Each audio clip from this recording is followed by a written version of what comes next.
So I love filler and I love Sculptra, and I love explaining the difference because a lot of people have no clue. So filler is, in the general sense, something that fills where volume has been lost. This is most of the time hyaluronic acid based. 90-something% of the fillers that get injected are HA or hyaluronic acid.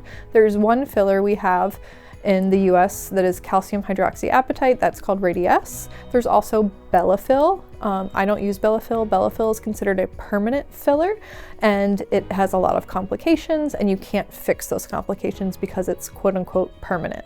So the main fillers that we're talking about are hyaluronic acid. That's going to be your Juvederm, your Restylane, your RHA, your Versa. All of those are hyaluronic acid fillers. Those are dissolvable with the correct enzyme. And the other one, Radiesse, that one's not dissolvable, but there are ways to make it better, especially if you run into issues.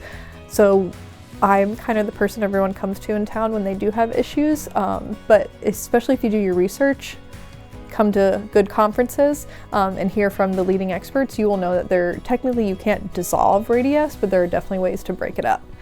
And Sculptra is a different beast. So Sculptra is made from PLLA, that stands for poly-L-lactic acid, and it is actually what we used to make absorbable sutures out of. So think about this. When I was doing derm full time and I was cutting out skin cancers every day, you cut the skin cancer out, you take that out, and then you put inside stitches to really bring the skin back together. Those stitches stay there for about 30 days, sometimes 90. Your body absorbs them, and then it grows new skin that holds your skin together. Same idea. Sculptra, PLLA, is delivered as a powder. We add water to it so that way we can inject it. Your body absorbs it, creates an inflammatory reaction, and then you will grow new skin, new collagen, new elastin in the place where it was.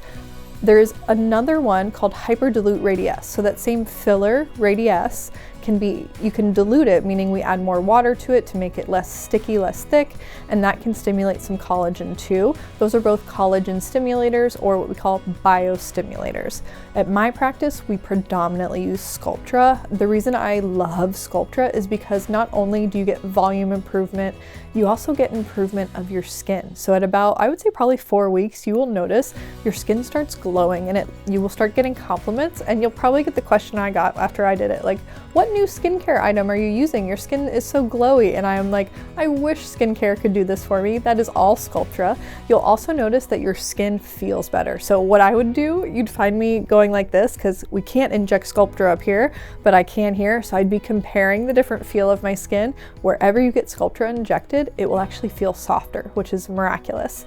There are some areas where I can't inject Sculptra though. I don't inject Sculptra close to the eyes or close to the mouth because those are sphincter muscles, meaning they squeeze and push together, and that runs the risk of making nodules of Sculptra, which, just like Radiesse, you can't really dissolve them, so you have to break them up. So just more problems. So that's where we still would need filler. So under eyes, around the lips, you can also do surgery in those areas as well. I also don't tend to use Sculptra in the forehead because there's not a lot of tissue there. There's no real fatty layer. It's just muscle and bone. And so if you were to get a buildup of that collagen and creates a little bump, you're gonna see it. And also it's a high risk area, so we don't tend to inject Sculptra up there either, but you can use it basically from here down.